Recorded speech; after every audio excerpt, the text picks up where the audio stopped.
Welcome everybody to the Resilient Podcast. My name is Neil Tan, and we are coming straight from the Asian Financial Forum and have a fantastic guest, Eyal from CRYMBO, who's visiting from Israel. Welcome, Eyal, to the podcast. Thank you, Neil. Yeah, Great thanks to a be lot. here. Yeah, it's fantastic, and welcome to Hong Kong. So maybe what we'll kick it off is you just kind of give a quick introduction about yourself and talk a little bit about your business, and then we can go from there. How about that? Great. So I'm Eyal. I'm the founder and CEO of CRYMBO. I started CRYMBO basically based on my experience with a financial institution. I understand that if we want to see a mass adoption in digital asset area, we must see financial institution part of this game. The question is how we bring them to play in this game, and what are the challenges, why they can't join this game. So basically I built CRYMBO to have kind of easy path for financial institution to connect to Web3 solutions. So for any financial institution that want to embed a digital asset as a service, we created CRYMBO to give them a technology layer to connect to Web3 solution. How we do that? We build a technology marketplace that contain all the tier one vendors in this market that allow any company to connect with a single API, with a single dashboard under one platform, CeFi, DeFi, and TradFi solution to be able to offer digital asset as a service or to invest in digital assets. Okay. And so what would be a typical use case that, or a client, or maybe you can talk about the clients. I mean, you've had quite a bit of traction, right, in terms of clients.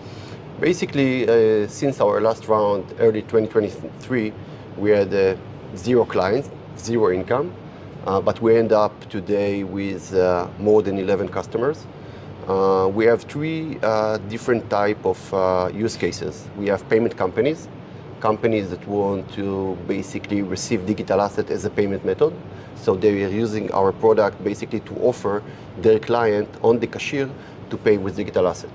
The second use case is banks and investment houses that want to add to their offering trading on digital assets. So basically on the trading platform, instead of invest in equity or forex, you can add digital asset as an investment tool. And the last use case is a hedge fund that managing risk in digital assets. So they need a platform to look at all the investment without go for a different platform to see everything in single dashboard and have a decent decision about their investments. Okay, great.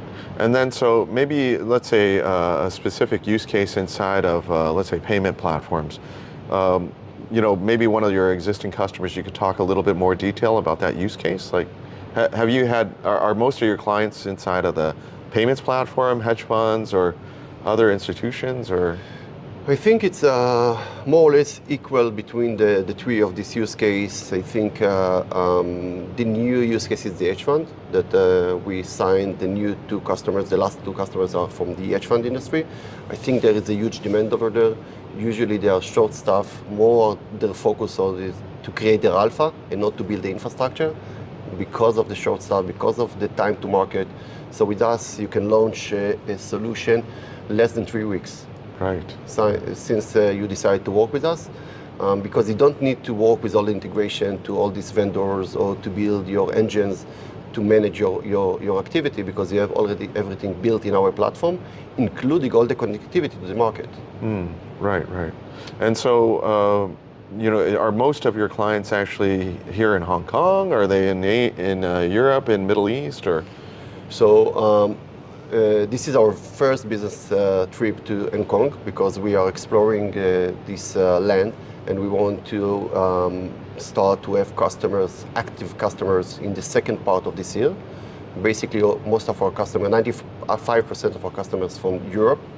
We have the rest 5% in Israel. So we think the next market will be Asia, and I think Hong Kong is the best place to start. Right. So what have you found as far as like Asia Financial Forum? Has it been a value add to what you've been doing? First, it was amazing experience. To see all the market in 2 days. It's an incentive, and you can speak with many type of investors and customers. It's great. Actually, I think it was very successful. We already have 3 potential customers that we are launching a product with them. But I learned a lot in these 2 days. One thing, there is a different mentality, different way to do business, and we need to do the right fine-tuning in our processes to be able to do that. And the second thing I learned, the people over are so nice and so want to do business with outside of Hong Kong. So I'm very optimistic about the business here. That's great. So actually switching gears, if we take a look at your sort of entrepreneurial journey, maybe you can talk a little bit about, what you were doing before CRYMBO and, how you got to this idea of doing this whole startup. Yeah. So my experience is from traditional finance. I used to be a partner in a company that gave services for banks, the 50 top biggest bank in the world, like HSBC, Goldman, Barclays, and all the Israeli banks, of course.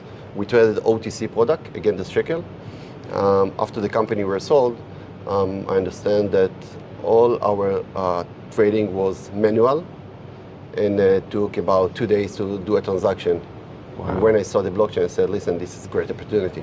This is the way to do in a second huge amount of transaction, and we need the financial institution part of this game. And then I took a decision to start CRYMBO. Right. And then so when you started this company, I mean, is it, how long ago was it? It was just a couple of... Yeah, 3 years. And 3 basically years. The amount of raising was February 2023. Okay, February 2020. Okay, right. So it only more recently just kind of really launched to the market, like go-to-market strategy, right? When I started the idea, I was the bad boy of the industry. Every place I came to speak, events of crypto that I came to speak about traditional finance going to the crypto, say, listen, you are in the wrong room, please go out. But we were insist and we built the solution. Yeah. And today we see the first path for financial institution like the ATF 2 weeks ago. And financial institution and the market understand to rebuild the trust, we need them with us. And now we see the first step of them to go into this market. And our company now is a great guy in the neighborhood because we have a technology, we have the right market, and the timing is for us. Sure, understand. And so you must obviously understand that when you go into, like you did a bunch of different European markets, how did you have to adapt inside of those markets? Because you had some solution that was more Israeli market, and then how did you adapt it to, let's say, UK, France, other places, right? Yeah. The only advantage to work out of Israel and to speak with Israel financial institutions is that we have a personal relationship, so we could sell our product with a presentation. This is something I can't do outside of Israel. So the first milestone in Israel was to create a product. And once we have a product and working customers in Israel, then it was our cue to go outside of Israel. And so the first sale we did outside of Israel was with a product, with the customers, with already transaction in our platform. So it was much easier. It's something that I couldn't do outside of Israel before. And I can tell that most of my investors was afraid that our product is Israeli product, but now that they see that 95% of it is European customers, they understand that technology fits for all. Right, understand. So now when you take a look at sort of this particular area, digital assets and the evolution to different markets, how do you see it developing, and then how does your actual tool actually adapt to that whole evolution, right? Because of course the regulatory environment is going to change, of course the market's going to change. How do you adapt, and what do you see are the key trends going forward? Yeah. First, the risk appetite of the market to go to digital asset is here. People want to explore, people want new product, people understand the value of working with the blockchain. The question how to do it and when to do it and with whom to do it. So I think for the last question, with whom, I'm sure that financial institutions are the right partner to do it with. How the market will look like, I think in the next 2 to 5 years, we're going to see I would say most of the financial institutions part of this game. They will offer or participate in the digital asset market. And once they will be in that market, we're going to see a lot of innovation, a lot of new product, and a lot of shifting traditional assets through the digital assets. So if you look at the 10 to 20 years time, I think huge percentage of the market will be digital assets, if it will be traditional market trading on the blockchain or digital asset products. That's how the market is going to look like. And we already see the first signs of that. All right, great stuff. You know what, Eyal, it's been fantastic having you on the podcast, so really appreciate it. Sounds like a great solution set. Wish you all the best, and feel free to come back to Hong Kong anytime. Thank you so much. Thank you for having me. Thank you. Great.